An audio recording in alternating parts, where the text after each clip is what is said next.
안녕하세요. 증권시장과 투자분석 2주 1차시 강의 시작하도록 하겠습니다. 지난 시간에 이 계산기 사용 방법에 대해서 이야기를 하다가 시간이 다 돼가지고 다 못했는데 이 계산기 사용법부터 다시 시작하도록 하겠습니다. 그러면 이렇게 계산기가 나오는 모드로 간 다음에 자 먼저 on은 요 키죠. 요 키를 누르면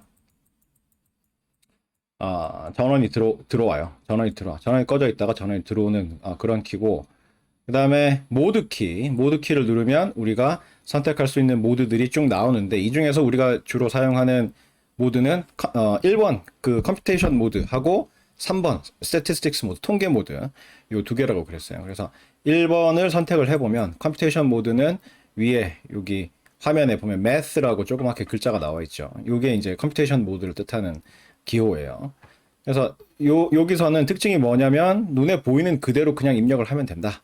눈에 보이는 그대로 입력을 하면 된다. 이렇게 분수 누르고 1, 2 이렇게 하고 뭐 곱하기 3 뭐 이런 식으로 이렇게 눈에 보이는 그대로 입력을 할 수가 있고, 이때 요 이퀄 요거는 그 실행시키는 이퀄 등호 기호라고 그랬어요.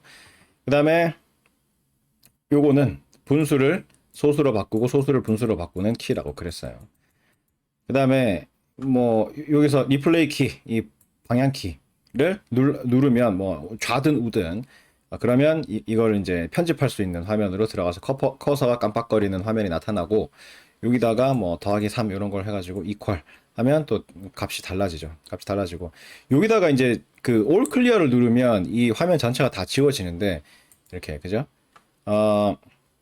math라는 요 글자 옆에 보면은 삼각형이 있죠. 이 삼각형은 위로 가면 앞에 입력했던 결과들이 있다라는 뜻이죠. 위로 가보면 앞에 입력해 놓은 결과가 있고, 또 위로 가면 또 있다고 이제 표시가 되어 있죠. 그래서 또 누르면 그 앞에 입력했던 게 있고, 그 다음에 이번에는 아래로 가는 화살표랑 위로 가는 화살표가 두 개가 다 나와 있죠. 그 말은 밑으로 가도 뭔가 있고 위로 가도 뭔가 있다 뭐 이렇게 돼 있는 거죠. 그래서 어, 눌러보면, 그죠? 눌러보면 뭔가 이제 예전에 입력했던 것들이 쭉 나와 있는 그러한 상태가 된다. 그래서 이걸 히스토리라 그러죠. 예전에 그 입력했던 그 값들로 돌아가가지고 좌나 우나 화살표를 누르면, 그죠? 좌나 우나 그 커서가 나타나는 위치만 다를 뿐이고 편집할 수 있는 상태가 된다라고 했어요.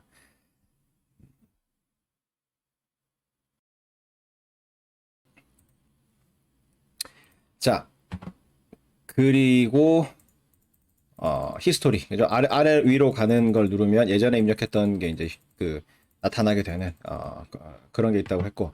그다음에 이제 여기서 이제 올 클리어를 누르면 이 화면이 다 지워지겠지만, 올 클리어를 누르지 않고 그냥 연산을 하게 되면 화면에 나타나 있는 그 답이 ANS 안에 저장이 되는 거예요. 여기서 이제 곱하기 2를 누르면 2분의 3에다가 2를 곱하는 게 되는 거예요. 그죠? 2분의 3이 ANS가 되는 거야. 곱하기 2 이렇게 하면 답이 3이 나오겠죠. 여러분은 뭐 적분 같은 거 미분 적분 싫어하겠지만, 미분 적분도 이 기호가 다 있어요. 다 있어서 그냥 입력을 하면 돼. 입력을 하면 되고, 그 다음에 이제 요 입력할 때 주의해야 될 게 요 쉬프트하고 알파하고 키가 두 개가 있다고 그랬어요. 쉬프트 키를 누르고 어떤 키를 누르면, 그죠? 쉬프트 키를 누르고 어떤 키를 누르면 그 키 바로 위에 있는 갈색 글자가 입력이 되고, 그 다음에 알파 키를 누르고 어떤 키를 누르면 그 키 위에 있는 빨간색 글자가 입력된다고 그랬어요. 그래서 대표적인 게 뭐 이런 거였죠. 이 곱하기 10의 x승, 이거는 말 그대로 0의 개수를 뜻하는 거야. 그러니까 100만 원 적으려면 어떻게 해야 돼? 우리는 1 하고 하나 둘 셋 하나 둘 셋 0을 6개 입력을 해야 되잖아. 그래서 이퀄을 누르면 이렇게 100만 원이 입력이 되는데, 요거를 0 6개 누르고 1 누르고 0 6개 누르고 하면 7번 키를 7번 누르는 셈이 되는 거죠. 근데 그렇게 하지 않고 1 누르고 요 키 누르고 6 이렇게 하면 1 곱하기 10의 6승 이런 뜻이 돼서 1 다음에 0이 6개 온다는 뜻이 돼요. 이렇게 해서 이퀄을 누르면 역시 100만 원이라는 값이 입력되어 있다는 걸 알 수가 있죠. 그래서 그냥 키를 누르면 키 위에 인쇄되어 있는 글자가 입력이 돼요. 입력이 되는데, 그게 아니라 Shift 키를 누르고 요 키를 누르면 요 키 바로 위에 있는 갈색 글자인 파이가 입력이 되고, 그 다음에 알파를 누르고 요 키를 누르면 요 키 위에 있는 빨간색 글자가 입력이 돼요. 그래서 이렇게 입력을 하면 되고, 그다음에 아까도 이야기했듯이 요 뭐 뭔가 이렇게 연산을 적어 놓은 다음에 이퀄을 누르면 계산이 돼서 계산되는 값이 나오는데, 이퀄이 하나 더 있다고 그랬죠. 알파하고 여기 캘크라는 그 버튼 위에 보면은 빨간색으로 등호가 나와 있죠. 그래서 알파를 누르고 요 캘크를 누르면 캘크 위에 있는 그 등호가 입력이 돼요. 요거는 나중에 뭐 방정식을 푼다거나 할 때 요 화면상에다가 등호를 입력해야 되는 그러한 상황일 때 사용을 해요. 그래서 요 밑에 있는 요 등호는 그 계산을 실행해라 요런 의미가 되고, 여기 그 캘크 키 위에 있는 요거는 그 등호를 직접 입력할 때 사용하는 그 등호 키가 되겠습니다. 아, 등호 이야기 방금 나왔네, 그죠? 그다음에 등호뿐만 아니라 마이너스 빼기하고 마이너스하고 두 개가 있어요. 여기 마이너스가 있죠. 마이너스 괄호 안에 마이너스 돼 있는 거, 이거는 부호예요. 부호 플러스 마이너스 부호, 그죠? 그래서 마이너스 2를 표현할 때는 이렇게 이 앞에 있는 요거 괄호 안에 있는 요거 해가지고 마이너스 2를 적어야 돼요. 그죠? 요렇게 마이너스 2를 한 다음에 이퀄을 누르면 마이너스 2 값이 나오죠. 여기 있는 거는 빼기야, 빼기인데, 그래서 뭐 2 빼기 3 요런 거 할 때 이제 여기 있는 요 빼기를 적는 거예요. 그죠? 2 빼기 3 이렇게 해서 이퀄을 누르면 마이너스 1이 나오죠. 2 마이너스 3 이렇게 하면 값이 안 나와요. 신텍스 에러. 그래서 뭔가 잘못 입력했다 이렇게 나오는 거죠. 그래서 여기 있는 요 마이너스는 숫자 앞에 붙는 그 마이너스 기호를 뜻하기 때문에 연산할 때 빼기 대신에 사용하면 안 돼요. 근데 이제 한 가지 편리한 점은 이걸 굳이 안 써도 돼. 이걸 굳이 안 쓰고 이걸로 통일해서 써도 관계가 없어요. 얘가 그냥 요거는 빼기 기호인데 이 마이너스 부호를 대신해서 쓸 수도 있어요. 써볼까요? 마이너스 2 이렇게 적어봐. 이퀄 하면 마이너스 2가 입력이 돼요. 길이가 좀 달라. 자세히 보면 여기 그 우리가 입력할 때 썼던 요 마이너스는 좀 긴 막대기고, 여기는 좀 짧은 막대기로 이제 입력이 다르게 되는데, 요건 사실은 그 긴 거, 요거는 빼기, 더하기 옆에 있는 요거는 빼기의 기호를 나타내는 거고, 요거는 부호, 플러스 마이너스 그 부호를 나타내는 값이에요. 그래서 원래는 역할이 다른데 요거 누르면 그냥 통일돼. 요걸로 다 할 수 있어요. 빼기 기호인데 빼기 기호를 마이너스 2 이런 식으로 그 부호, 마이너스 부호로 사용을 할 수도 있다. 그러니까 요거 굳이 이거 누르지 말고 이걸로 통일해가지고 쓰면 편리하게 알아서 인식을 다 해줘요. 근데 카시오 계산기는 요거를 지가 알아서 자동으로 해주는데, 그 미국에서 많이 쓰는 게 이제 텍사스 인스트루먼츠죠. 텍사스 인스트루먼츠사에서 쓰는 요거랑 이제 동급의 계산기를 보면 걔는 이 구분을 안 해줘. 그래서 요거하고 혼동해가지고 잘못 쓰면, 그래서 예를 들어서 마이너스 2 이렇게 해가지고 이퀄을 누르면 신텍스 에러가 나와. 이것처럼 우리 카시오 계산기처럼 자동으로 바꿔서 인식을 해주지가 않아요. 그래서 뭐 그 기종은 그래서 그것 때문에 되게 골머리 앓는 사람들이 많더라고. 이 마이너스 기호, 그러니까 빼기 기호 대신에 이 마이너스 기호를 잘못 입력했는데 눈으로 보기에는 별로 구분이 잘 안 되거든. 그래서 수식을 안만 봐도 잘못 입력한 것 같지 않은데 이퀄만 누르면은 신텍스 에러가 자꾸 뜨니까, 그죠? 근데 이제 카시오 계산기는 그런 걱정할 필요 없이 요 빼기로 모든 걸 통일하면 돼. 이거는 안 돼요. 그죠? 이거는 부호로서의 의미만 있지 2 마이너스 3 요렇게 해버리면 신텍스 에러가 떠요. 그러니까 요 빼기 기호로 빼기하고 마이너스 부호하고 다 통일해가지고 쓰면 헷갈리지 않고 사용을 할 수가 있습니다. 그다음에 아까도 이야기했듯이 곱하기 10의 x승, 이거는 0의 개수를 의미를 해요. 그죠? 그래서 500만이라는 값을 입력을 하고 싶으면 5하고 0을 6개 입력을 해야 되는데, 그때 요 키를 누르고 6, 0의 개수를 누르는 거죠. 그래서 5 곱하기 10의 6승은 5 다음에 0이 6개 나오는 거죠. 그래서 이퀄 눌러보면 500만 이렇게 입력이 된다. 그래서 요 키가 상당히 그 편리한 키예요. 다른 그 일반적인 공학용 계산기가 아니라 일반 계산기를 쓰려면 500만을 입력을 하려면 5하고 000, 000 이렇게 눌러야 되는데, 요거는 5하고 10의 6승 이렇게 눌러가지고 쉽게 입력을 할 수가 있다. 뭐 0, 6개 누르는 게 더 편합니다. 이러면 눌러. 5하고 0, 0, 0, 0, 0, 0. 근데 0이 한 20개쯤 있다 이러면 어떻게 되겠어요? 5하고 하나, 둘, 셋, 넷, 다섯, 여섯, 일곱, 여덟, 아홉, 열, 열하나, 열둘, 열세, 열넷, 열다섯, 열여섯, 열일곱, 열여덟, 열아홉, 스물 해서 이걸 누르면 답이 디스플레이에 표시가 잘 안 돼서 5 곱하기 10의 20승이라고 이렇게 나와요. 근데 이렇게 그 입력할 필요 없이 5하고 10 해서 0이 20개다. 이렇게 입력해가지고 이퀄을 눌러주면 5 곱하기 10의 20승 이래서 5 다음에 0이 20개가 있는 그런 상황을 나타내게 되는 거죠. 요런 키가 있고 그 다음에 Shift하고 알파 아까 이야기했죠. 요 키를 누르면 보통 키를 누르면 키 위에 인쇄되어 있는 키 상에 인쇄되어 있는 그 글자가 입력이 되는데 Shift를 누르고 어떤 키를 누르면 그 키 위에 있는 그죠? 그 키 바로 위에 있는 갈색 글자가 입력이 돼요. 갈색 글자가 입력이 돼요. 파일을 누르면 이렇게 이것도 SD 이걸로 뭐 분수는 아니지만 그죠? 이렇게 기호로 표시되어 있는 거를 이제 소수로 바꿀 때 요 SD 키를 이용해 가지고 바꿔주면 파이는 3.141592654654까지 이렇게 표현이 되네. 그러니까 이거 근데 여기서 끝이 아니죠. 이 파이라는 거는 파일을 파이라고 이렇게 기호로 표시하는 이유는 이게 그 무리수기 때문이야. 그래서 그 딱 한정된 소수로 나타낼 수가 없고 소수가 끝이 나지 않고 이제 소수로 나타냈을 경우에 소수 끝이 나지 않고 계속 뒤로 뭔가 숫자가 나온다는 뜻이죠. 근데 이거를 바꿔보면 한정이 있는 것처럼 이렇게 보이잖아. 근데 이거는 디스플레이 상의 문제일 뿐이야. 그러니까 표현을 하는데 표현의 한계가 이 계산기가 보여줄 수 있는 표현의 한계가 여기까지밖에 안 되기 때문에 여기까지 보여주는 거지. 실제로는 실제 값은 3.1415926554 다음에 뒤에 이제 숫자가 더 있어요. 더 있어. 그래서 정확하게 표현을 하려면 이렇게 파이로 표시를 해야 된다. 그 다음에 E라는 것도 이것도 어떤 상수예요. 이것도 무리수야. 이것도 해보면 2.718281828 하고 뒤에 이제 끝나지 않게 계속 수가 이어지는 그러한 형태로 돼 있어요. 그래서 Shift하고 알파는 그러니까 원래 키를 누르면 그 키에 인쇄되어 있는 그 글자가 입력이 되지만 Shift를 누르고 어떤 키를 누르면 그 키 바로 위에 인쇄되어 있는 갈색 글자가 입력이 되고 그다음에 알파를 누르고 어떤 키를 누르면 그 키 바로 위에 있는 빨간색 글자가 입력이 되고 뭐 이렇게 되어 있어요. 그래서 요 기능을 이용해 가지고 눈에 보이는 대로 그냥 값을 입력해서 이퀄을 누르면 값을 계산을 해줘. 그죠? 뭐 이런 형태로 해서 쉽게 계산을 할 수가 있다. 그래서 뭐 그 책에 나와 있는 혹은 여러분이 문제를 풀 때 여러분이 이제 종이에 쓰는 그 수식 그대로 그냥 눈에 보이는 대로 계산기에 입력을 한 다음에 이퀄을 눌러주면 그 값을 계산을 해주기 때문에 굉장히 편리하게 계산을 할 수가 있어요.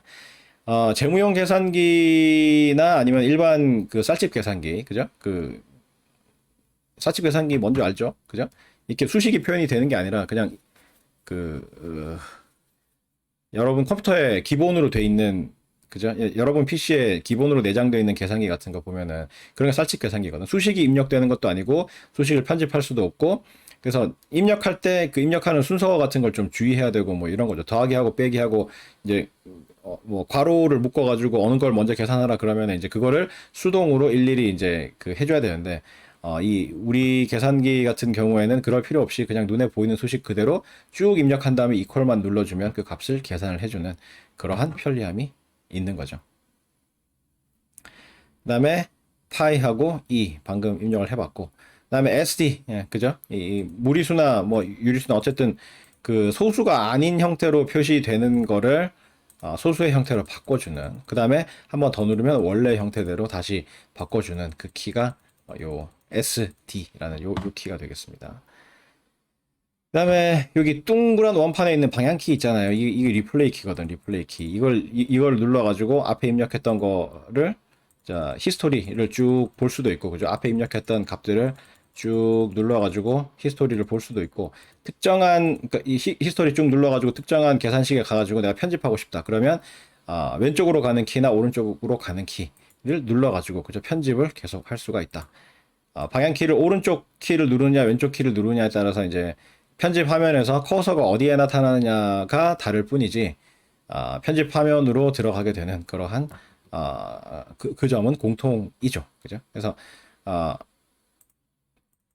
이렇게 쭉 히스토리 검색을 한 다음에 편집하고 싶은 식에 가가지고 왼쪽으로 가는 키나 오른쪽으로 가는 키나 요걸 누르면 다시 요거를 편집할 수 있는 그러한 상황이 되는 거죠.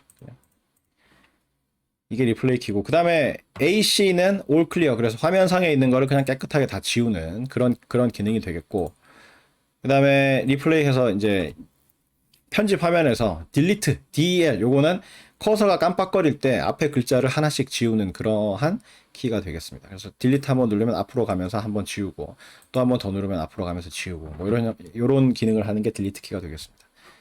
컴퓨터에 있는 딜리트 키하고 똑같은 기능을 하는 거죠. 그 다음에 스토어, 리콜, 클리어라는 기능이 있어요. 오늘따라 목이. 자, 이 기능은 뭐냐면, 어떤 계산값을 문자에다가 저장할 수 있는 기능이에요. 스토어는 store, 저장한다. store의 약자예요. 앞글자 3개만 딴 거고, rcl은 recall, 불러낸다. 그러니까 회상해낸다, 기억해낸다, 이런 뜻이 불러낸다는 뜻이고, r은 clear, 그래서 깨끗하게 지운다라는 뜻이에요. 자, 예를 들어서, 그죠? 2, 3, 더하기 5, 6, 이런 게 있다. 이런 게 있다. 이퀄을 누르면 이렇게 그 값이 나오긴 하죠. 값이 나오긴 하는데, 요 값을 어딘가에다가 저장을 해놔놓고 나중에 다시 활용을 하고 싶다. 라고 할 때, 그죠? 라고 할 때, 이렇게 수식을 써놓은 다음에 스토어를 눌러요.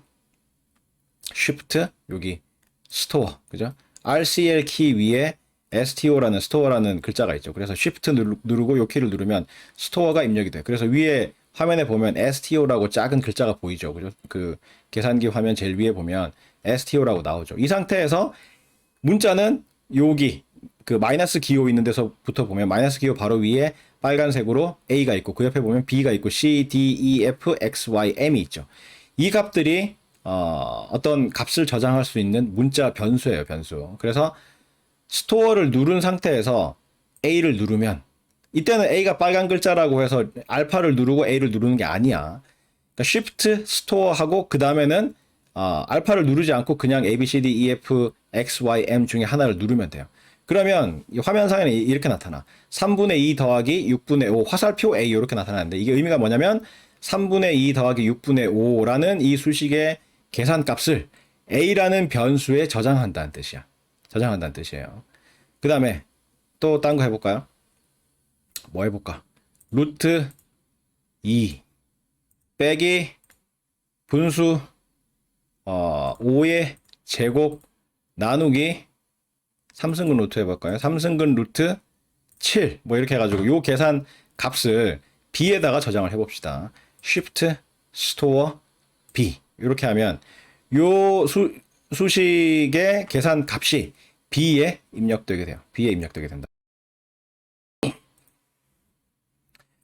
그래서 요거를 불러올 때는 어떻게 하느냐 하면 리콜 누르고 A 누르면 A 안에 2분의 3이 들어있다는 걸 보여줘요. 그 다음에 리콜 누르고 B 누르면 B 안에 요 값이 입력되어 있다는 걸 보여주고 나머지 값들은 어떻게 되느냐. 지금 우리가 특별히 입력한 게 없죠. 나머지 값들은 전부 0으로 나와. C, D, 리콜 E, 리콜 F, 리콜 X, 리콜 Y, 리콜 M 이렇게 해서 전부 다 아무것도 입력을 안 했기 때문에 0으로 나타나요. 근데 이 A, B, C, D, E, F 요 문자에다가 저장해 놓은 값들 Shift Store 해가지고 A, B, C, D, E, F, X, Y, M에다가 저장해 놓은 값들은 모드를 바꿔도 안 지워져요. 지금 히스토리 같은 경우에는 모드 바꾸면 지워지거든요. 히스토리가 이렇게 쭉 있는데 이거를 모드 키를 누른 다음에 통계 모드로 가버리면 그 다음에 올 클리어 누르면 히스토리가 없어요. 통계 모드는 요 위에 STAT, 스탯이라는 글자가 나오죠. 이 통계 모드로 가버리면 이 히스토리 같은 게 없어요. 이렇게 한 다음에 다시 컴퓨테이션 모드로 돌아와 보면 히스토리가 다 없어져요. 다 삭제되고 없어요. 그래서 기본적으로 어떤 모드에서 사용해서 입력했던 데이터라던가 그죠? 어떤 히스토리라던가 이런 거는 모드를 바꾸는 순간에 심지어 같은 모드로 돌아오더라도 그죠? 2 더하기 3, 3 곱하기 6, 뭐 이런 식으로 해서 지금 히스토리가 있잖아. 근데 모드 한 다음에 다시 똑같은 모드인 컴퓨테이션 모드로 돌아와도 히스토리가 다 삭제가 되고 없어져요. 근데 이렇게 지금 뭐 모드를 바꾸고 뭐 이렇게 하더라도 A, B, C, D, E, F, X, Y, M에 저장된 값은 지워지지 않아요. 그래서 recall A 해보면 2분의 3이 들어있고 recall B 해보면 아까 입력했던 값들이 그대로 남아 있어요. 그래서 이 그 스토어 기능을 이용해 가지고 문자에다가 저장한 이 숫자들은 모드를 바꿔도 사라지지 않아. 모드 3 해가지고 one variable 변수 한 개짜리로 할 거냐, 그 다음에 두 번째 a 플러스 bx 이렇게 해가지고 변수 두 개짜리거든. 이거는 회귀 분석식을 이제 이렇게 간단하게 나타낸 건데 하여튼 변수 두 개짜리야. 그래서 변수 두 개 이렇게 해가지고 뭐 0.1 equal 0.2 equal 0.3 equal 이렇게 입력을 하고 그 다음에 화살표 눌러가지고 여기 와가지고 0.5 equal 0.8 equal 마이너스 0.1 equal 이렇게 입력을 해서 그죠? 그다음에 shift를 누르고 1번 위에 보면 스탯이 있죠. 그래서 shift stat 이건 통계 모드에서 쓸 수 있는 그 메뉴가 되겠습니다.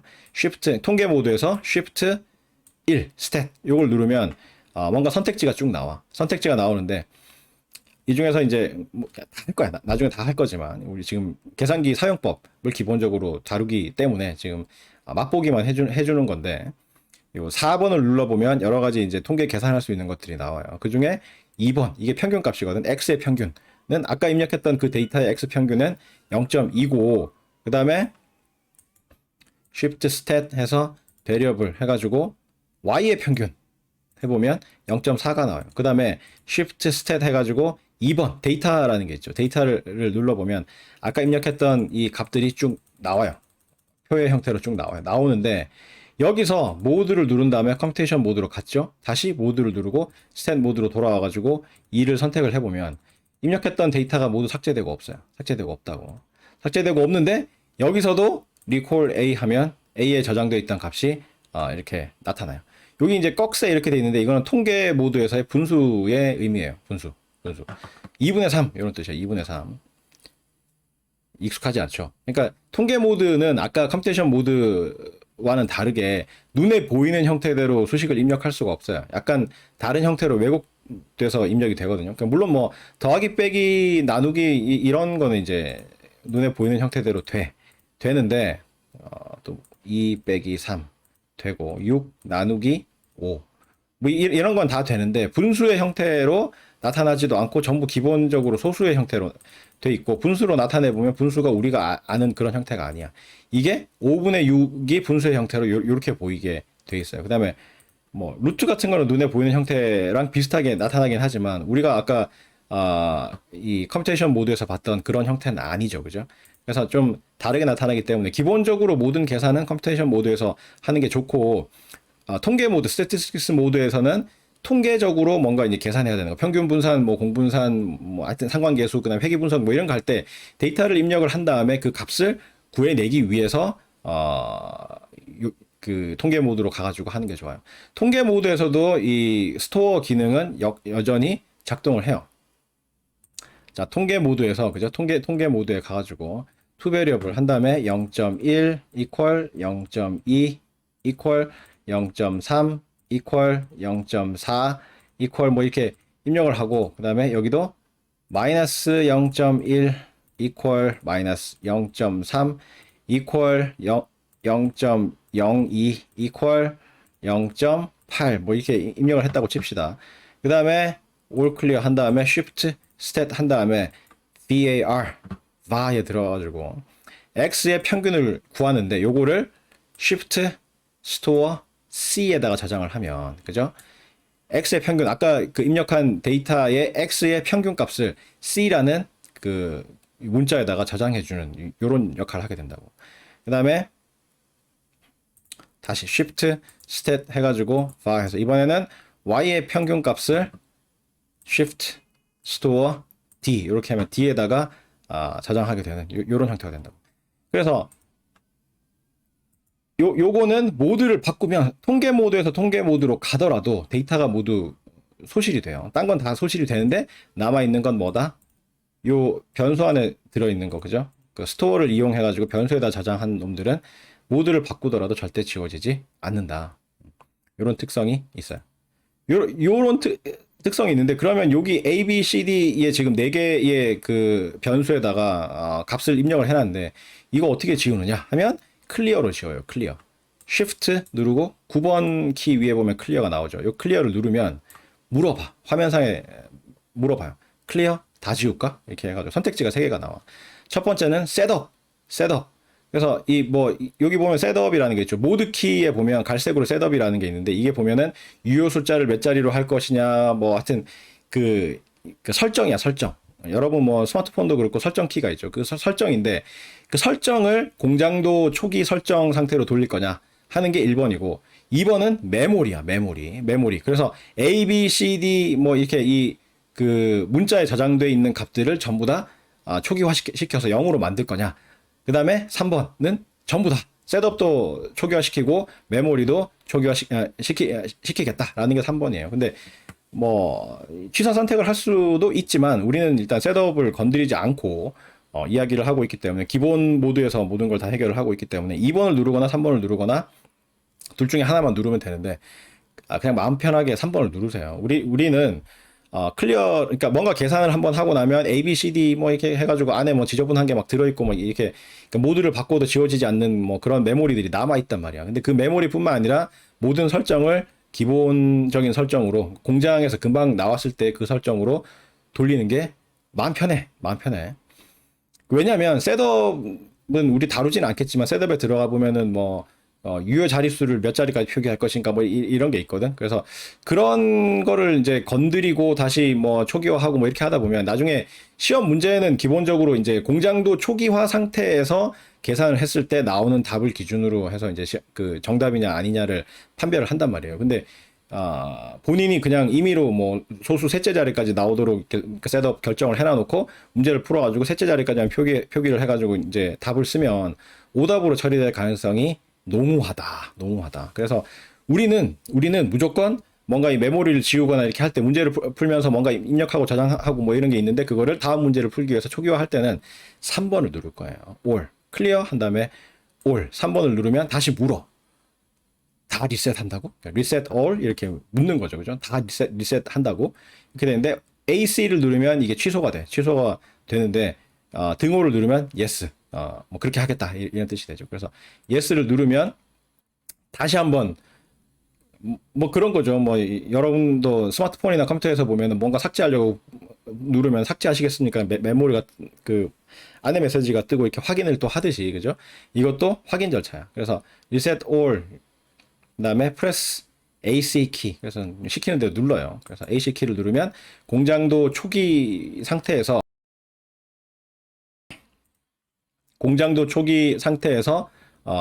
이 계산기를 켰을 때 화면인 math 모드가 기본이거든요. 컴퓨테이션 모드로 화면이 깜빡거리면서 나타나게 돼요. 이렇게 해서 리콜 A, 리콜 B, 리콜 C, 리콜 D를 눌러보면 0이 다 나와요. 그래서 아까 입력됐던 값들이 말끔하게 다 지워졌다는 사실을 알 수가 있다. 이게 클리어 기능이에요. Shift, 클리어, all, yes, all clear. 이렇게 해버리면 공장도 초기 상태로 돌아가게 된다. 이게 클리어 기능입니다.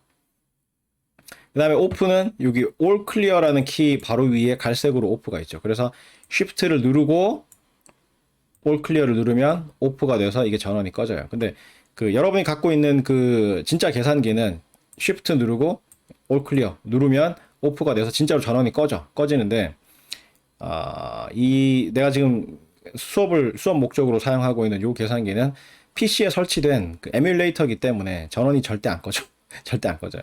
근데 여러분이 갖고 있는 진짜 계산기는 Shift All Clear 누르면 오프가 돼서 전원이 꺼지게 되어 있습니다. 이거 뭐 이렇게 전원을 끄지 않더라도, 사용 안 하고 이렇게 그냥 놔두면 지가 알아서 그냥 꺼져. 얼마 정도의 시간이 지나면 그냥 꺼져. 그래서 그걸 좀 조심을 할 필요가 있어요. 여러분이 그 시험 문제 풀고 하면서 계산을 하면서 뭔가 계산해가지고 결과를 띄워놨잖아. 만약에 뭐 이 정도로 간단한 건 아니겠지만 2 곱하기 3 이렇게 해가지고 뭐 더 복잡한 거 할까? 복잡한 거 보여줄까요? 이런 것도 입력을 할 수가 있어요. 이 파이에 2의 마이너스 이거 2분의 1승의 알파 x의 제곱에 마이너스 8에서 2까지 적분을 해봐라. 이것도 이제 계산을 해주거든. 눌러보면 이런 값이 나와. 여러분이 직접 요식을 입력해가지고 계산을 해보면은 이제 계산 값을 보여줄 때까지 상당한 시간이 걸릴 거야.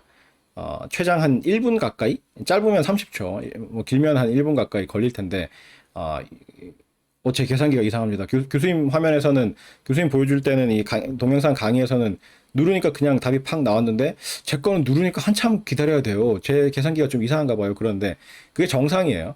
이거 에뮬레이터는 지금 그 껍데기만 그 여러분이 갖고 있는 계산기의 형태를 하고 있을 뿐이지, 실제로 이게 요 계산기가 에뮬레이터가 이용하는 CPU는 내 PC의 CPU죠. 그래서 굉장히 빨라요.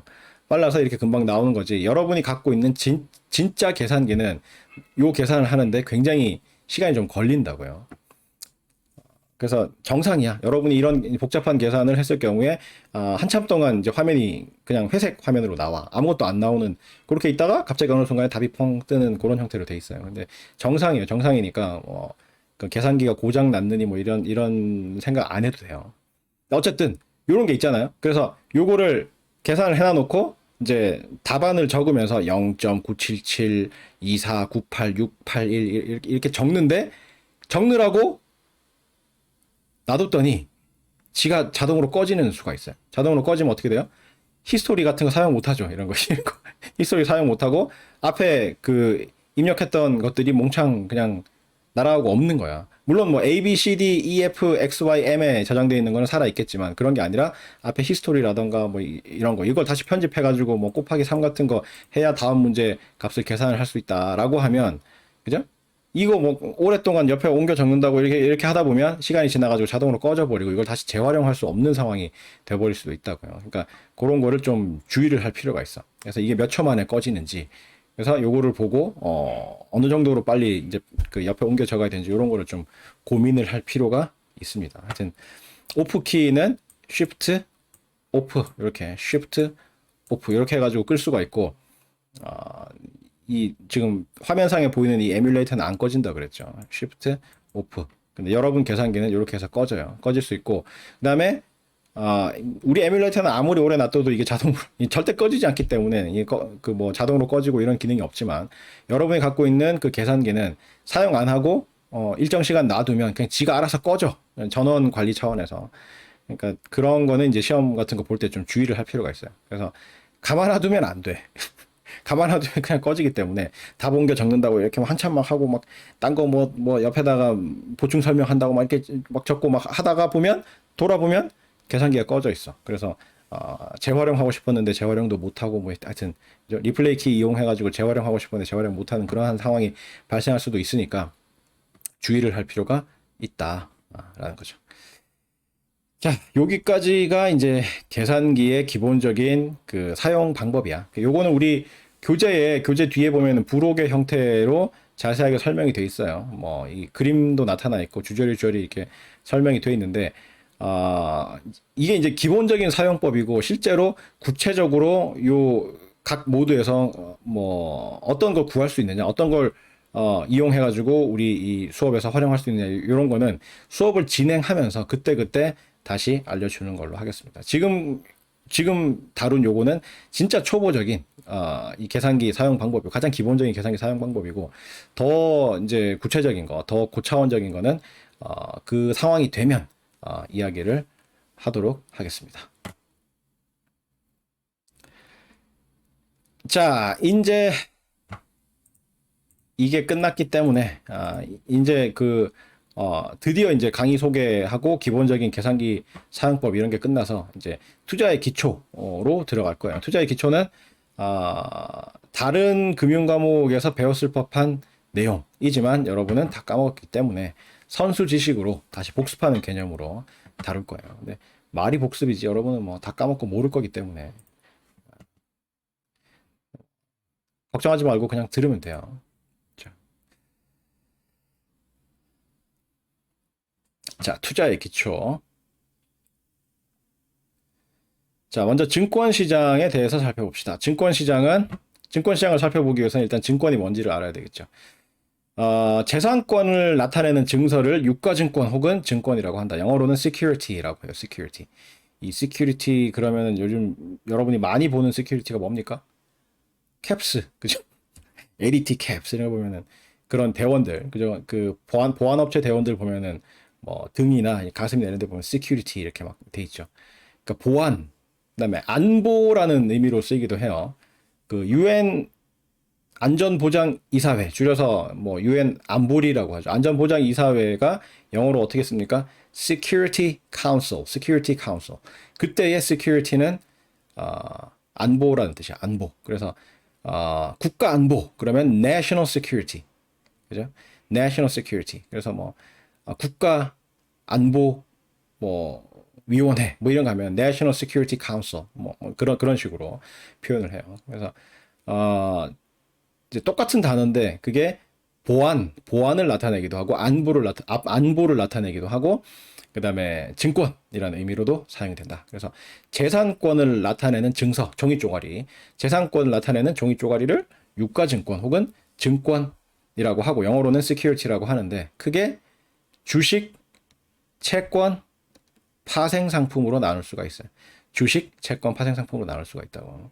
하나씩 살펴보면 주식은 기업의 소유권을 균등 분할해서 만든 증권을 주식이라고 해요. 영어로는 stock 혹은 share라고 해요. stock, share, stock 혹은 share. 그러니까 예를 들어서 삼성 너무 대표 기업이고 너무 흔한가? 오성전자라고 합시다. 삼성을 패러디해서 만든 오성전자라는 기업이 있는데 오성전자라는 기업이 주식 100주를 발행을 했다. 그래서 100주를 발행해서 일반 투자자들한테 팔았다라고 하면 그게 의미가 뭐냐면 오성전자라는 회사의 소유권을 주식 100주의 형태로 100등분 해가지고 주식 100개에다가 실어 놓은 거야. 그래서 주식 한 주는 오성전자 주식 한 주는 총 100주가 발행이 됐기 때문에 오성전자라는 회사의 소유권의 100분의 1을 갖고 있는 거예요. 오성전자라는 그 회사의 소유권의 100분의 1을 나타내는 게 그 100주 발행한 주식 중에 그 한 주야, 한 주.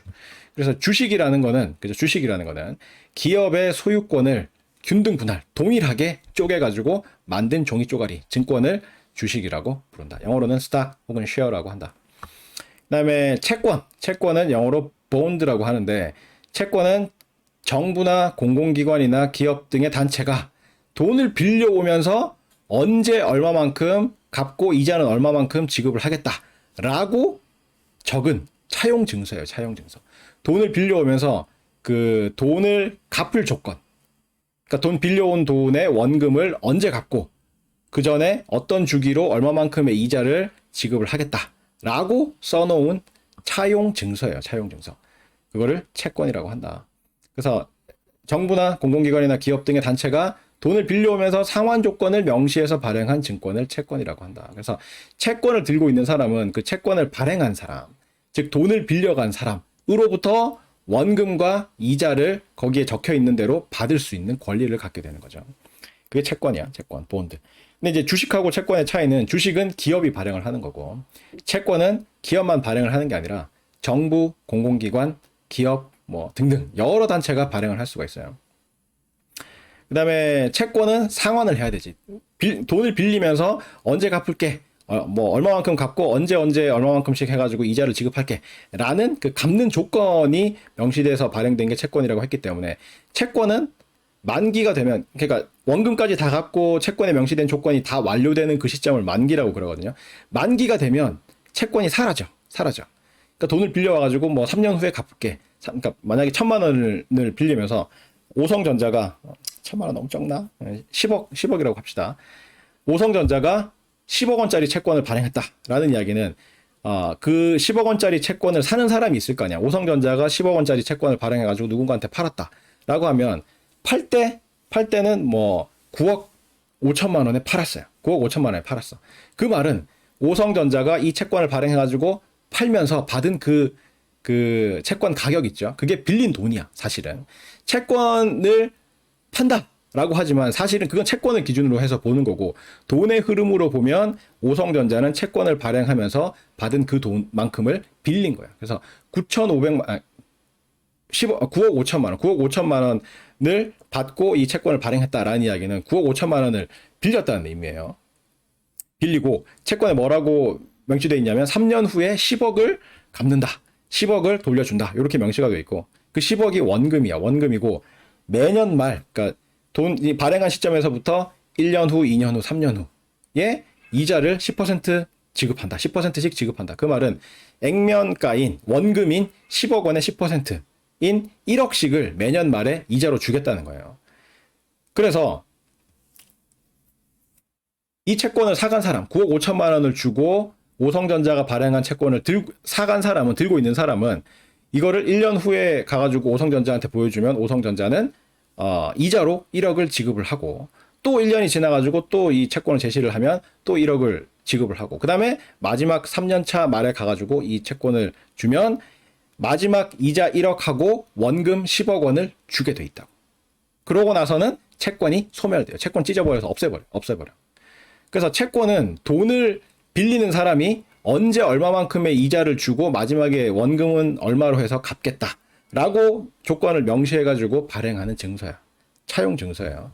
그걸 채권이라고 하는데, 그렇기 때문에 채권은 만기, 이 채무 관계가 끝나는 만기 시점이 되면 채권은 소멸돼, 없어져.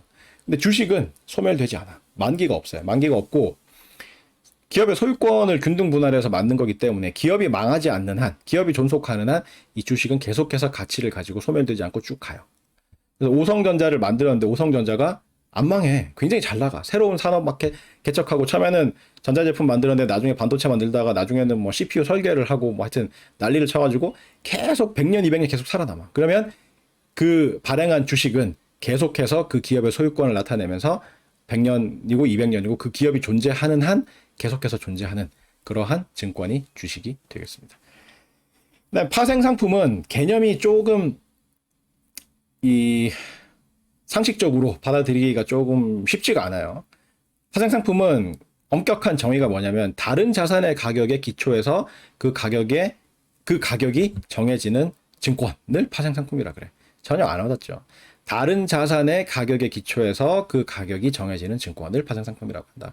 영어로는 derivative라고 하는데, 이 미적분학 싫어하겠지만 미적분학에서 도함수도 derivative거든요. derivative 이렇게 부르고 파생 상품도 derivative라고 하는데, 이 둘 다 이제 영어로는 derivative라고 부르는 이유가 derive라는 단어를 한번 찾아보세요. derive가 유도해낸다는 뜻이거든. 뭔가 있는데 거기서 뭔가 끄집어낸다, 유도해낸다 이런 뜻이거든. 그래서 도함수도 원래 함수가 있고 그걸 미분해가지고 도함수를 만들어내는 거잖아. 원래 함수에서 미분해서 만들어내는 함수다. 그래서 도함수도 derivative라고 부르는 거고, 그게 한자로 봐서는 타당해.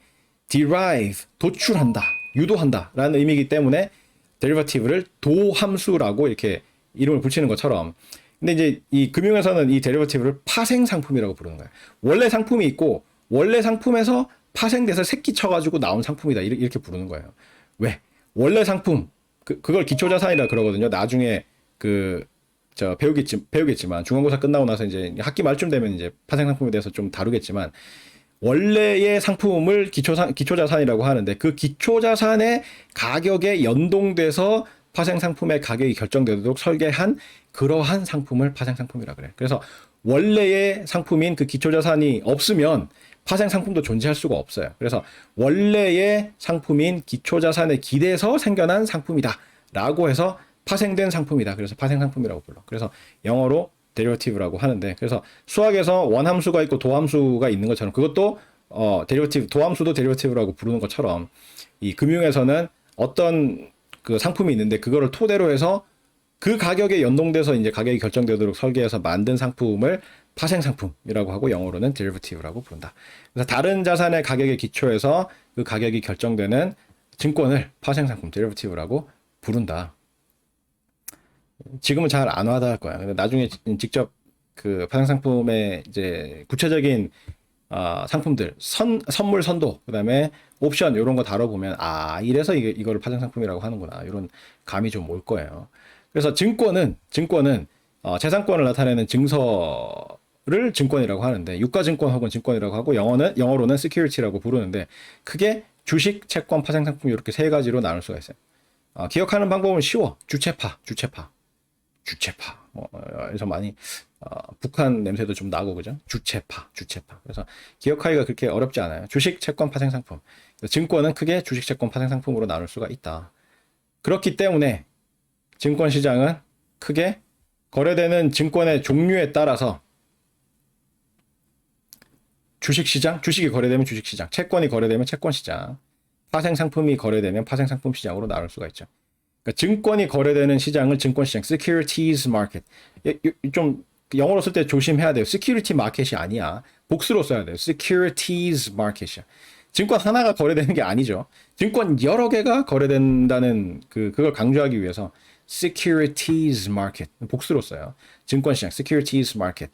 증권이 거래되는 시장을 증권시장, securities market이라고 하고 거래되는 증권의 종류에 따라서 증권을 크게 세 종류로 나누면 주식, 채권, 파생상품으로 나눌 수가 있기 때문에 주식이 거래되는 시장은 주식시장, stock market. 채권이 거래되는 시장, bond market. 그 다음에 파생상품이 거래되는 시장, derivatives market. 이렇게 세 개로 나눌 수가 있고 분류 기준이 뭐 이것만 있는 게 아니에요.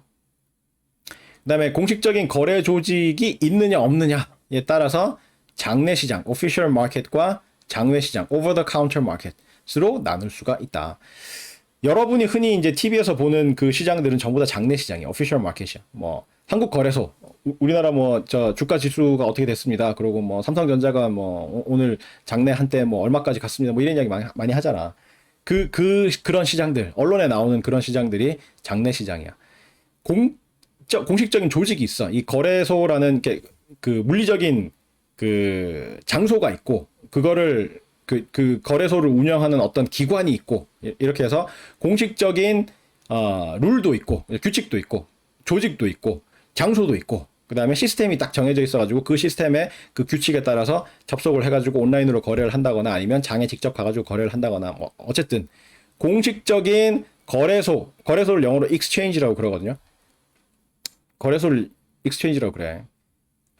환율만 exchange라고 그러니까 외환도 exchange라고 부르지만 거래소도 exchange라고 불러요. 그래서 그 영어로 이렇게 문서 같은 거 읽을 때 좀 조심해야 되는 경우가 있는 게 이 exchange가 환율 뭐 외환 이런 의미로 쓰이는지 아니면 거래소라는 의미로 쓰이는지를 잘 파악해야 될 필요가 있어요.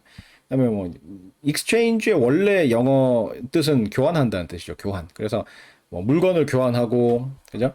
돈을 교환하고 뭐 이런다는 의미에서 이 거래소를 exchange라고 불러요. 그래서 거래소가 존재해서 거래소라는 이 조직이 공식적으로 존재해서 어떤 특정한 규칙 하에서 증권이 거래되는 그러한 시장을 장내시장이라고 한다. 영어로는 official market.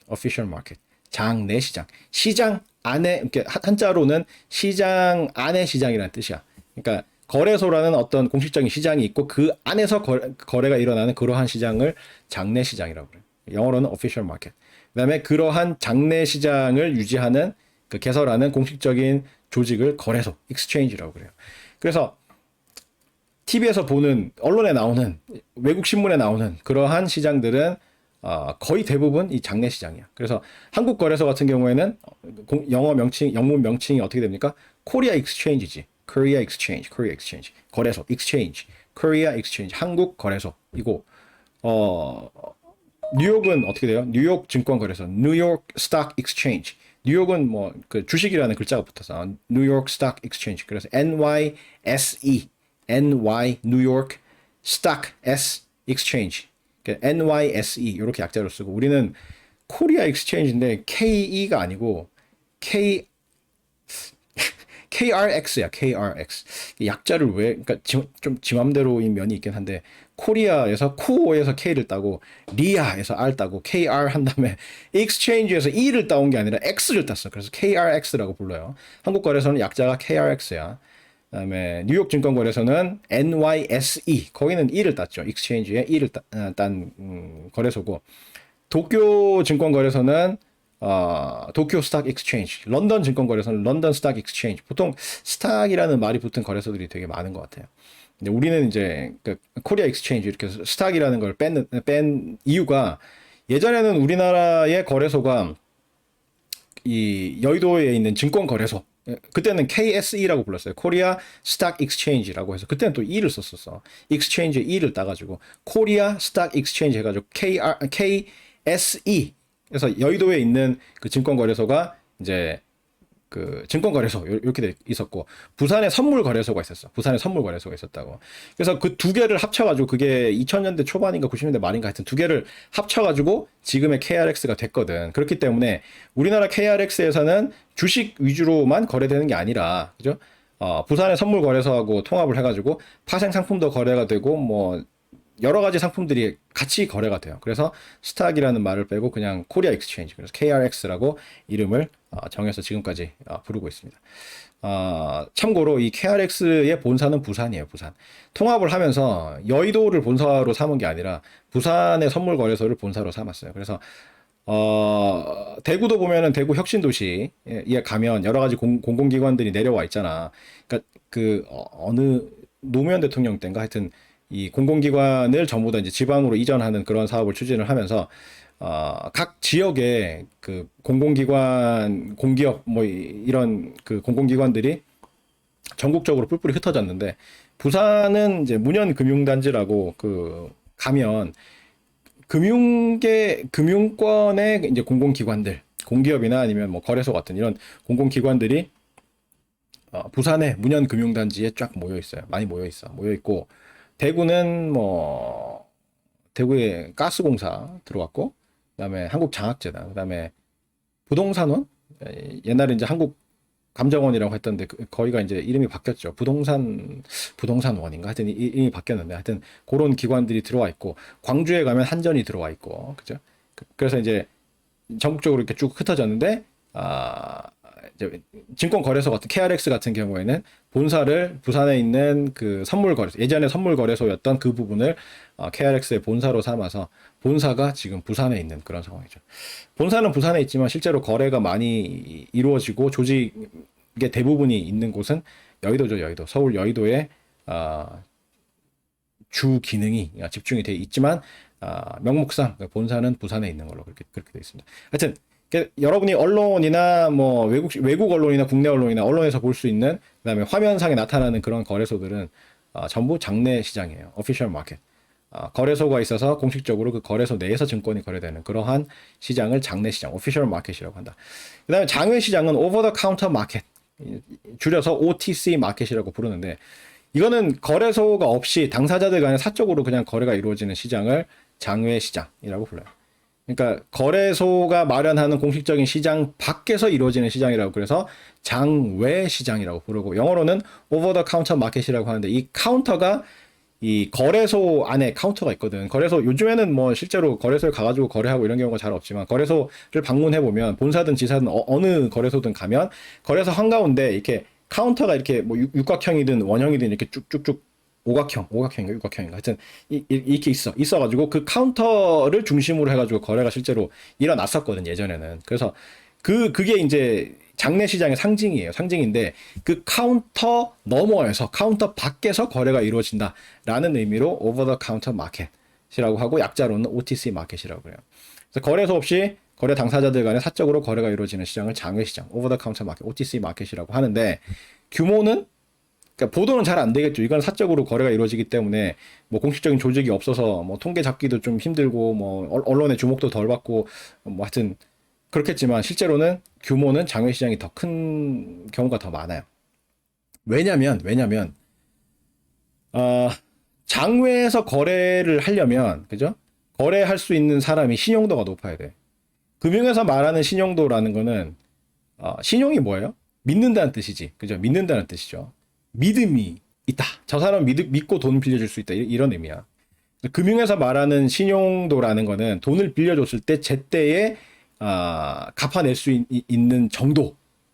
그걸 신용도라 그래, 신용도. 근데 장외에서 거래를 하려면, 장내에서 거래하는 경우에는 거래를 누가 보증을 해요? 거래소가 보증을 하지. 거래소의 규칙에 따라서 뭐 양 당사자가 서로 잘 모르더라도, 신용이 높지 않더라도 그 규칙에 따라서 거래를 하면 절대 떼일 일이 없도록 뭐 그렇게 하는 거죠. 여러분이 그 온라인 그 상거래 같은 거 할 때 에스크로 같은 거 있잖아. 누구랑 어느 업자한테 온라인 상거래 해가지고 뭔가 물건을 샀어. 그죠? 사면 그 결제한 대금이 바로 안 가죠. 왜냐면 그 사람이 사기치고 물건 팔아가지고 물건 배송해준다 그래놓고 돌덩이 배송해주고 그 돈 갖고 도망갈 수가 있잖아. 그렇기 때문에 에스크로라는 서비스가 있죠. 그죠? 그런 거 있잖아. 여러분이 결제를 하면 그 결제한 돈이 그 판매자한테 바로 안 가고 이제 소비자가 그 물건을 인수를 한 다음에 뭐 구매 확정 뭐 이런 걸 누르면 그제서야 이 소비자가 결제한 그 금액이 판매자한테로 넘어가는 그런 형태로 이제 에스크로라는 게 존재를 하잖아. 에스크로 시스템이라는 게 존재를 하잖아. 모든 지금 우리나라의 온라인 상거래가 그런 시스템으로 돼 있잖아요. 그래서 네이버 마켓을 통해서 뭘 사든 뭐 어디서 사든지 간에 물건을 받고 나서 구매 확정을 눌러줘야 돈이 넘어간다고 그 사람들한테 판매자한테. 그래서 서로 간에 이제 신뢰를 그러한 시스템을 통해서 그 확보를 할 수 있는 거죠. 그러니까 사실 저 판매자가 누군지 난 몰라. 그리고 판매자 입장에서도 저 소비자가 누군지 몰라요. 그죠? 그래서 판매자 입장에서도 물건을 정상적으로 보냈는데 저 친구가 돈을 안 주고 도망갈지도 모르고. 그죠? 그다음에 이 구매자 입장에서도 돈 주고 돈을 보내고 물건을 샀는데 나중에 받고 보니까 돌덩어리가 왔다 뭐 이런 사태가 벌어질 수 있잖아. 근데 그러한 문제 서로 못 믿고 뭐 그래서 거래가 일어나기 힘든 그러한 상황을 중간에 해결을 해주는 게 뭐예요? 온라인 상거래 시스템이죠. 그 시스템을 에스크로를 포함해서 여러 가지 시스템을 제공하는 그 플랫폼 기업이잖아. 네이버라던가 뭐 G마켓이라던가 이런 그 공식적인 기업이 그 거래를 보증을 하는 거죠. 서로 그 문제가 발생하지 않도록 시스템을 마련해가지고 그런 식으로 이 증권거래소라는 게 존재하는 이유는 서로 얼굴도 모르는 사람들이 자유롭게 거래를 할 수 있도록 시스템적으로 보호를 해주는 역할을 한다고요. 근데 그게 없는 시장, 장외시장, 그러한 거래소 조직이 없는 장외시장에서 거래가 이루어지려면 어떤 사람들이 거래를 할 수가 있겠어요? 신용도가 극도로 높은 사람들. 그러니까 사람이 아니지. 기관들. 그죠? 그러니까 삼성전자하고 현대자동차하고 거래를 한다 이러면은 서로 떼먹거나 뭐 떼먹고 도망가고 이게 불가능하잖아. 현대자동차가 삼성전자한테 어떤 건물을 팔았는데 대금 안 주고 뭐 삼성전자가 대금 안 주고 그 등기부만 옮겨가고 뭐 해외로 먹튀하고 불가능하잖아요. 불가능하고 현대자동차가 어느 쪽이 돈을 주나? 하여튼 거래가 어그러지기가 힘들잖아요. 그죠? 헷갈리는데 누가 팔았고 누가 샀고 헷갈리는데 그죠? 그렇잖아. 덩치가 크고 유명하고 자금력이 상당히 좋고 그래서 신용도가 높은 기관들이어야 장외에서 거래를 할 수가 있어요. 그죠? 그렇죠. 삼성전자는 현대자동차하고 거래를 한다. 그러면 만약에 이제 뭘로 할까? 금융사로 할까요? 삼성전자가 어떤 증권을 발행을 했는데 그거를 현대자동차가 인수를 한다. 난 삼성전자가 발행한 저 증권 내가 살래. 뭐 이렇게 했을 경우에 중간에 뭐가 없어도 돼. 시장 같은 게 없어도 돼요. 왜냐면 삼성전자가 그 증권을 발행해가지고 현대전자한테 넘기고 현대자동차에 넘기고 현대자동차가 그 대금을 계약대로 지급을 할 게 확실하기 때문에. 왜? 둘 다 신용도가 엄청 높거든. 둘 다 약속 계약을 파기하고 해외로 도망갈 수가 없거든. 워낙에 유명하기 때문에. 그리고 둘 다 자금력이 확실히 있고. 그래서 둘 다 이 거래를 계약을 깨고 뭔가 도피를 한다거나 도망간다거나 사고를 칠 가능성이 없죠. 그래야 장외에서 거래가 일어날 수 있어. 신용도가 높은 기관이어야 장외에서 거래를 할 수가 있다고요. 그렇기 때문에 장외 시장에서 일어나는 거래는 거래 규모가 크겠죠. 그죠? 삼성전자하고 현대자동차하고 거래를 하는데 뭐 100만 원 거래하고 그러진 않을 거 아니야. 2조 원. 뭐 증권 2조 원어치 발행하고. 하여튼 뭐 그렇게 할 거 아니야. 그죠? 그렇기 때문에 거래 규모 자체가 장내 시장보다 장외 시장이 압도적으로 커요. 한 건당. 그리고 그런 건들이 쭉 모여가지고 전체 이제 그 시장 규모를 파악을 해보면, 대부분의 나라에서 장외 시장이 장내 시장보다 덩치가 큰 경우가 많아. 장외 시장은 통계 잘 안 잡히는 경우도 있겠죠. 사적으로 그냥 거래를 하니까, 지금은 이제 이런 거 통제를 하려고, 장외 시장에서 일어나는 거래여도 뭐 당국에 신고를 해야 된다거나 이런 식으로 이제 제도를 마련한 나라들이 많지만, 그게 있기 전까지는, 그러한 제도가 마련되기 전까지는 장외 시장의 규모를 파악하기가 힘들어서 그렇지, 실제로 거래 규모나 뭐 이런 걸로 봤을 때는 장외 시장이 장내 시장보다 덩치가 더 큰 경우가 많아요. 그리고 채권 같은 경우에는 채권이나 파생 상품 같은 경우에는 장외에서 더 많이 거래가 이루어져. 채권은 채권을 발행한다는 이야기는 기업이라든지 뭐 어떤 공공기관, 정부라든지 뭐 이런 데서 채권을 발행할 때는 돈을 뭐 100만 원, 200만 원 빌리기 위해서 채권을 발행하지 않는다고. 100만 원, 200만 원 빌리는 거 은행 가서 빌리면 되지. 근데 채권을 발행할 정도가 되면 굉장히 거액을 빌리는데, 그래서 그 채권의 거래 단위는 10억 원이 최소 단위야. 그러니까 채권의 액면가, 원금 적혀 있는 건 10억 원의 배수의 형태로 채권 거래를 한다고요. 그렇기 때문에 채권 거래는 기본적으로 개인이 할 수가 없어요. 단위가 굉장히 크고, 그렇기 때문에 장외에서 신용도가 높은 기관 투자자들 사이에서 채권 거래가 많이 일어나요. 물론 장내 시장에서 개인을 상대로 해서 이제 소액의 채권이 거래되는 시장도 있긴 있어. 없는 건 아닌데, 거래 규모나 덩치로 봤을 때 채권의 거래는 대부분 장외에서 많이 이루어져요.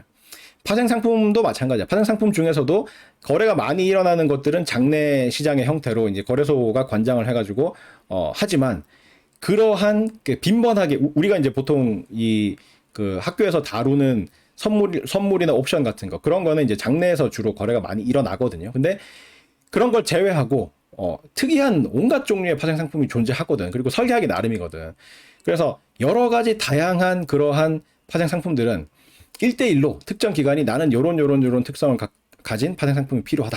그러면 그런 종류의 파생 상품을 설계해가지고 팔 수 있는 금융사들, 투자은행이라고 하죠. 우리나라에서는 증권사, 미국에서는 투자은행이라고 하는데, 그러한 금융기관들이 그 특정한 고객을 위해서 특수한 파생 상품을 설계를 해가지고 판다고. 팔고, 네, 사고 싶은 그 기관은 그 증권사 혹은 그 투자은행한테 거액의 돈을 주고 그 파생 상품을 사들인다고요.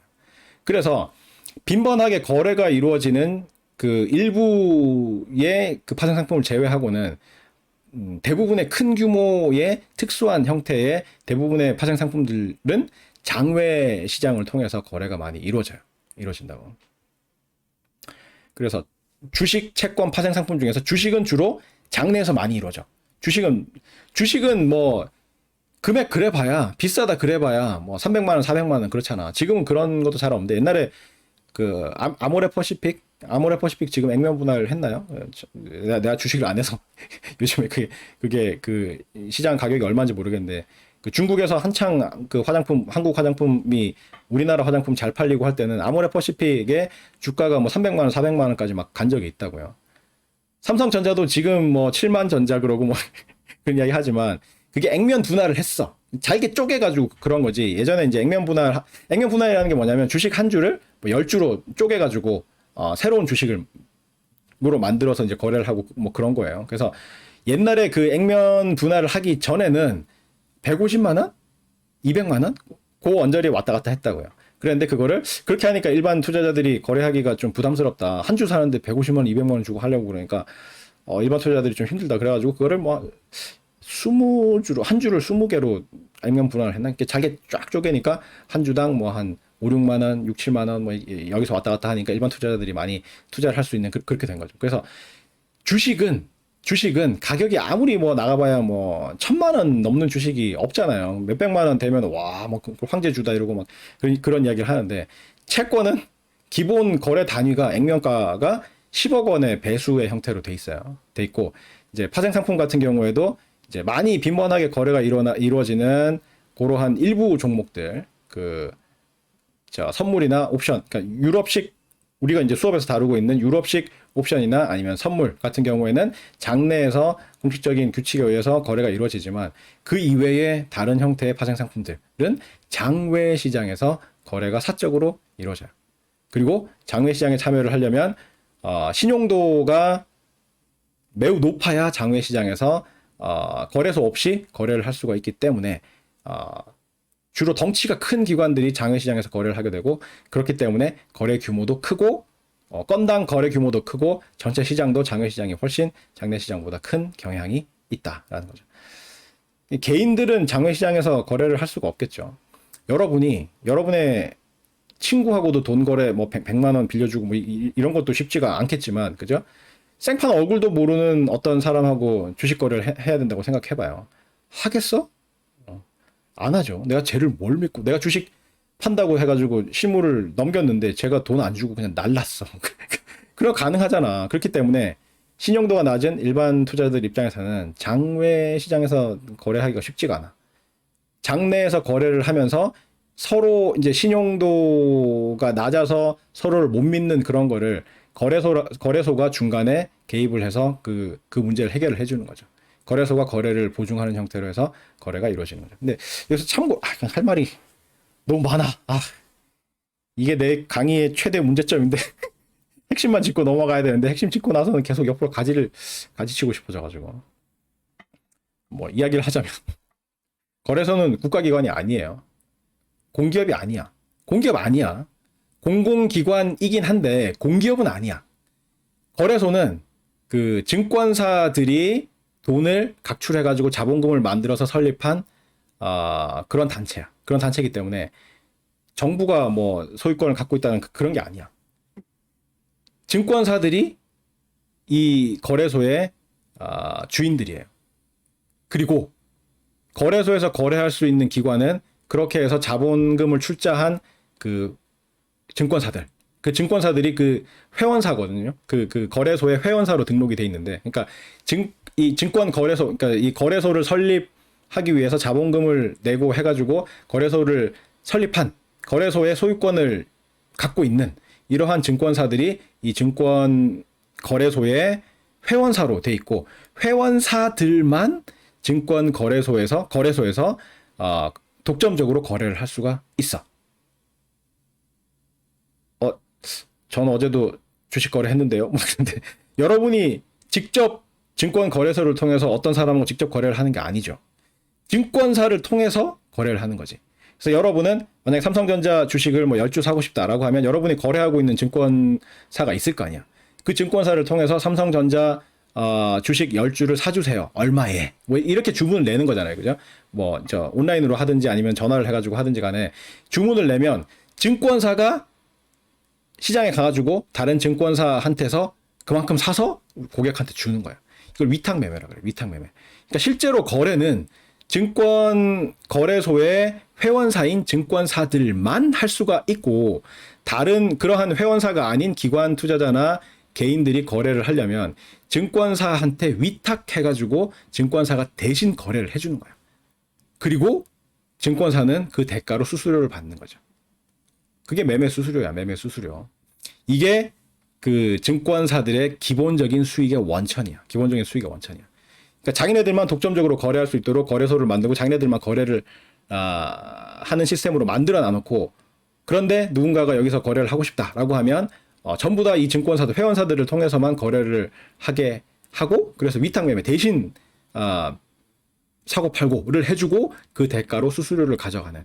그래서 그 수수료가 증권사의 가장 기본적인 그 수익원이 되겠어요. 그죠? 은행 같은 경우에는 예금 금리하고 그 대출 금리하고 그 사이 예대 마진이 기본 그 수익원이잖아. 그런 것처럼 증권사도 가장 원초적인 수익은 어디서 나냐면 이 위탁매매 수수료가 가장 기본적인 그 수익이 된다고요. 수입이 된다고요. 그래서 근데 이제 그게 이제 출혈 경쟁을 하고 뭐 AI 도입되고 무슨 카카오뱅크 이런 거 나오고 하여튼 그 핀테크 같은 거 도입되고 그다음에 홈 트레이딩 시스템 그죠, 그런 거 나와가지고 사람들이 쉽게 거래를 하고 하다 보니까 이 수수료율이 점점 경쟁적으로 낮아지는 거죠. 그러니까 예전에는 내가 삼성증권하고 거래를 한다라고 하면 삼성증권의 매매 수수료율이 뭐 요만큼인데 다른 증권사는 거래를 안 해봐서 몰라. 수수료가 얼마인지 몰라요.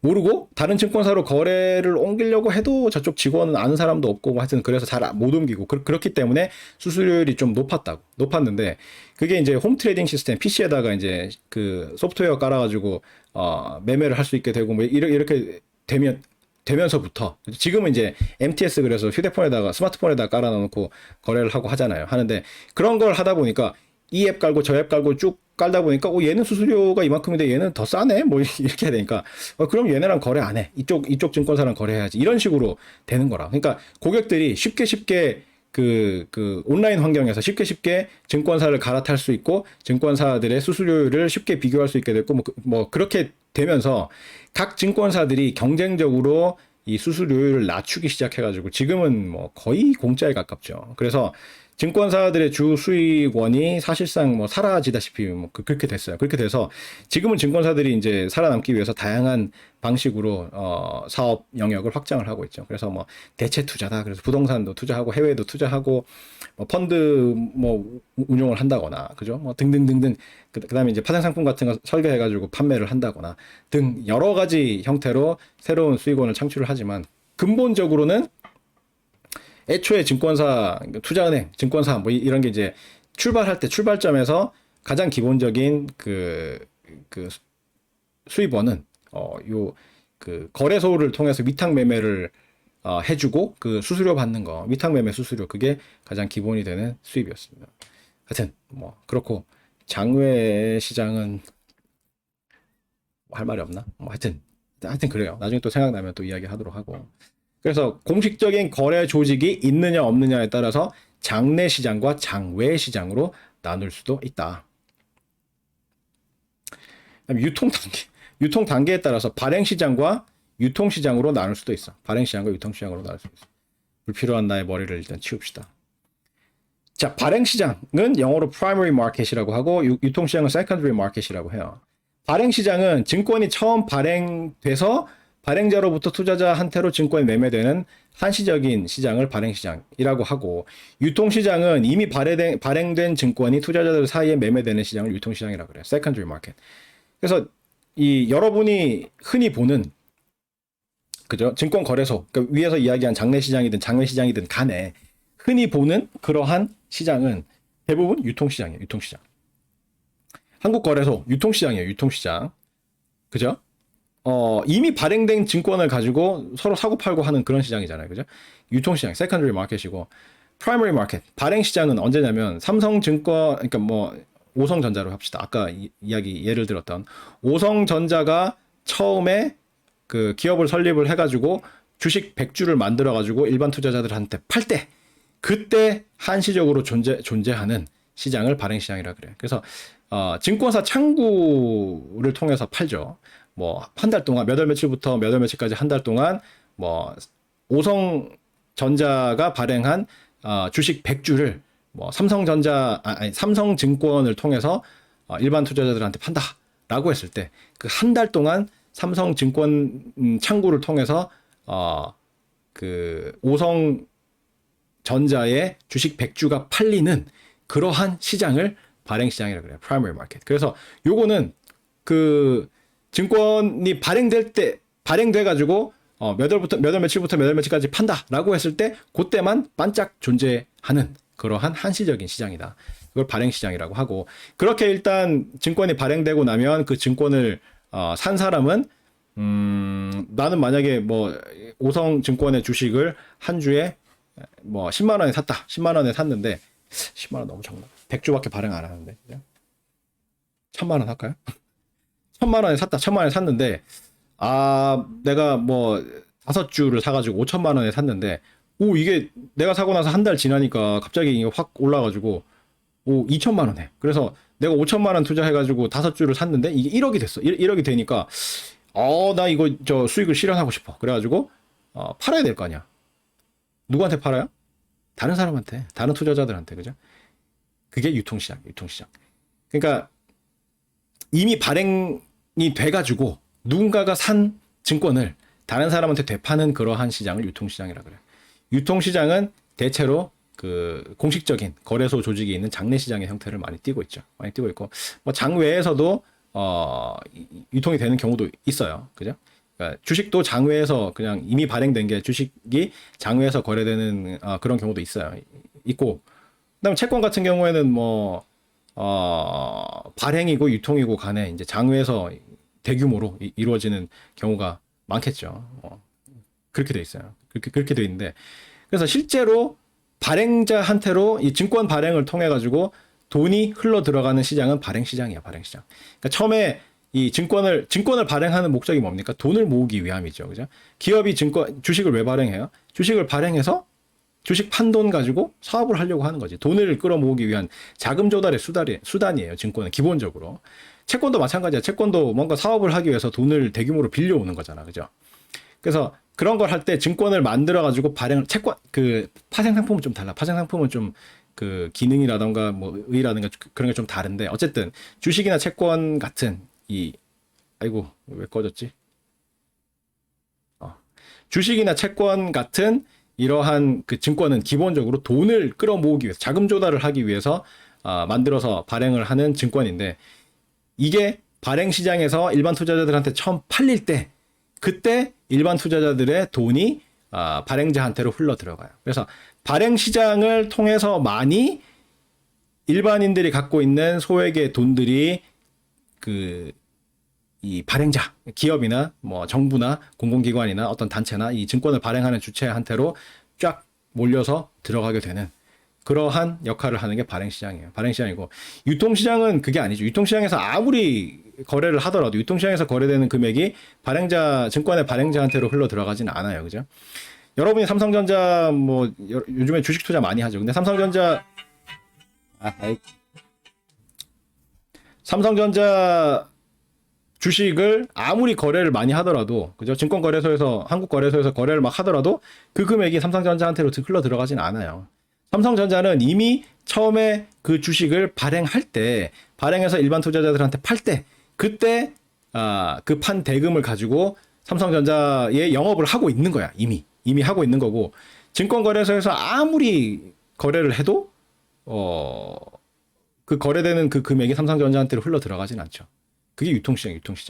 그러니까 이미 발행된 증권의 소유권만 서로 투자자들 사이에 바뀌는 그러한 시장을 유통시장이라고 한다. 그래서 유통 단계에 따라서 처음에 증권을 발행할 때 한시적으로 존재하는 그러한 시장을 발행시장이라고 하고 이미 발행된 증권이 투자자들 사이에 소유권만 이제 바뀌는 그러한 시장을 유통시장이라고 한다. 그래서 primary market, secondary market 이렇게 나누기도 한다. 그럼 발행시장이 진짜 중요한 시장이네요. 맞아요.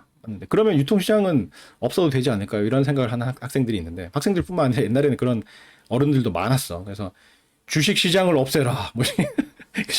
거래소를 없애시오. 저거는 그냥 노름이잖아. 이러면서 사람들이 돈 놓고 돈 먹기 하는 그런 합법적인 노름판이잖아.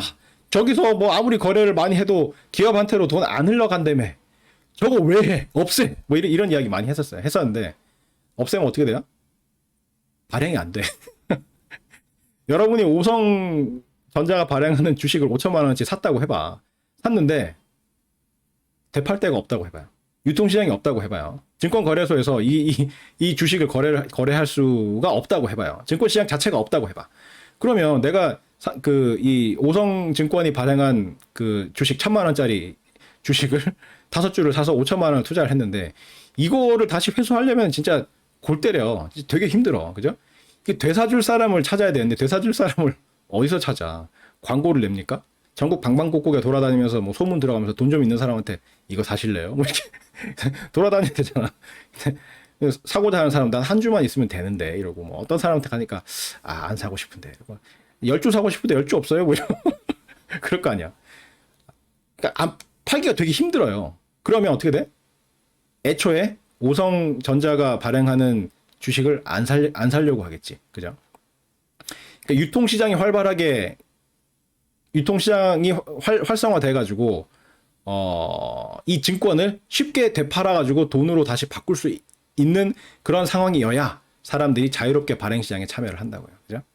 그러니까 증권시장이 굉장히 활성화가 돼 있어가지고 어떤 증권이든지 간에 쉽게 매매를 할 수 있다. 유통시장이 굉장히 발달해 있다. 라고 하면 어떤 기업이 혹은 어떤 단체가 증권을 발행하고자 할 때 사람들이 쉽게 발행시장에 가가지고 그 증권을 살 거예요. 왜? 샀다가 가격이 오르면 되팔면 되니까 언제든지 되팔 수가 있으니까. 그러니까 사는 거야. 그리고 보통 발행시장에서 발행을 할 때 가격을 좀 낮게 원래 이제 팔아야 되는 가격보다 좀 낮게 해서 팔아요. 그래야 잘 팔리니까. 그죠? 그러니까 발행시장에서 사면 저거 사가지고 오를 가능성이 높다. 왜? 쟤네가 할인해서 팔 가능성이 높으니까. 그래서 발행시장에 쉽게 참여를 해. 참여해가지고 오르면 유통시장에 가서 되팔면 다시 그 돈으로 바꿔가지고 돈을 벌 수가 있거든. 근데 유통시장이 없다고 해봐. 활성화가 안 돼 있고 뭐 아예 없다고 하면 사람들이 어떤 기관이 증권을 발행하겠다. 그럼 그 증권을 사겠어요? 안 사. 그 증권을 샀다가는 돈이 거기 묶여. 그걸 되팔아가지고 돈으로 바꾸기가 너무너무 힘들어. 그러면 아예 저런 데는 뭐 저런 증권 같은 거 안 해. 이렇게 된다고. 그렇기 때문에 유통시장이 활성화되어 있어야 발행시장도 활성화가 되는 거예요. 그게 유통시장의 의의야. 의. 유통시장, 증권시장 중에 증권의 유통시장이 활성화되면 될수록 발행시장도 같이 활성화가 돼. 왜? 쉽게 내가 취득한 증권을 되팔 수 있는 유통시장이 있어야, 그래야 처음에 발행하는 그 증권을 쉽게 산다는 거죠. 마음 놓고 산다는 거지. 그래서 유통시장은 그냥 껍데기만 보기에는 그냥 돈 놓고 돈 먹기. 여기서 거래되는 금액은 절대로 기업한테로 안 흘러 들어가고 뭐 그렇기 때문에 그냥 노름판 이렇게 보일 수도 있지만, 실제로는 유통시장의 그 기능을 축소하거나 유통시장을 폐지하거나 이렇게 해버리면 발행시장 자체가 성립이 잘 안 돼. 그래서 증권을 통한 자금 조달 자체가 힘들어지는 그러한 상황이 된다. 그래서 유통시장의 경제적인 의의는 발행시장을 활성화해서 발행시장을 통해서 증권으로 자본 조달하는 것을 용이하게 만드는, 그게 유통시장의 경제적인 의의가 되겠습니다. 다시 해야 되는데 시간이 또 지났네. 하여튼 난 말이 너무 많아져가지고, 그러면 다음 시간에 오늘 한 내용을 복습을 하고 계속해서 진도를 나가는 걸로 그렇게 하도록 하겠습니다. 자, 다음 시간에 봅시다. 수고했습니다.